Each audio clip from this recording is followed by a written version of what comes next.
जय शिवराय मित्रांनो कृषी विभागाच्या महाडीबीटी फार्मर स्कीम पोर्टलच्या माध्यमातून राबवल्या जाणाऱ्या योजनांच्या नवीन लाभार्थी निवडीच्या संदर्भातील एक महत्त्वाचं अपडेट आहे।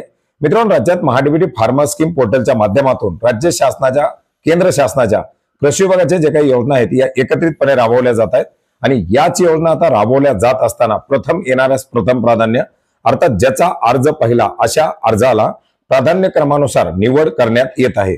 याच्यामध्ये अनुसूचित जाती, अनुसूचित जमाती, अल्पभूधारक शेतकरी, अत्यल्पभूधारक शेतकरी, विधवा महिला शेतकरी असतील, महिला शेतकरी असतील किंवा दिव्यांग लाभार्थी असतील, असे जे काही ठरवण्यात आलेले प्राधान्यक्रम आहेत अशा प्राधान्यक्रमानुसार या ठिकाणी निवड करण्यात येत आहे। याच्यामध्ये ज्या लाभार्थ्याचा अर्ज जुना असेल त्या लाभार्थ्याला प्राधान्यक्रमानुसार निवडलं जात आहे। जर एखाद्या गावामध्ये जर जुने अर्ज नसतील, एखाद्या बाबीसाठी जर नवीन लाभार्थ्याच्या माध्यमातून अर्ज भरला असेल आणि त्या लाभार्थ्याचा सुद्धा नंबर आलेला असेल तर त्याला सुद्धा आता SMS द्वारे कळवण्यात येत आहे।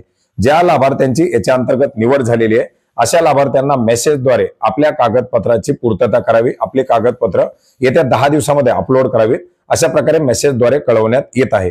आपल्याला जर असा मेसेज आलेला असेल तर आपण ज्या योजनेकरता अर्ज केलेला आहे, आपण ज्या बाबीकरता अर्ज केलेला आहे त्या बाबीची कागदपत्र अपलोड करावी लागतील।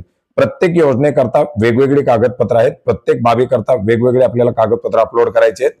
कागदपत्राचे जे काही नमुने आहेत जे आपल्याकडे उपलब्ध आहेत ते यापूर्वीच आपण दिलेले आहेत। डिस्क्रिप्शन बॉक्स मध्ये देण्यात आलेले लिंक वरती ते पाहू शकता। त्याच्याबद्दलचे पूर्वीचे सजेशन मध्ये देखील व्हिडिओ आहेत। आपल्या योजनेच्या अनुषंगाने सांगण्यात आलेली कागदपत्र याच्यामध्ये अपलोड करण्याचा प्रयत्न करा, जेणेकरून आपल्याला पुढील पूर्वसंमती वगैरे मिळतील। मित्रांनो, आता या योजना राबवल्या जात असताना याच्यामध्ये शेततळे ही बाब आहे।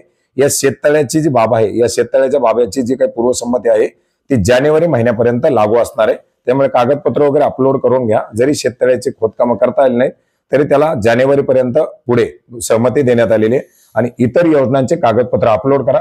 पूर्वसंमती मिळाल्यानंतर त्याची आपल्याला खरेदी करून त्याचे बिल चलन अपलोड करावी लागतील।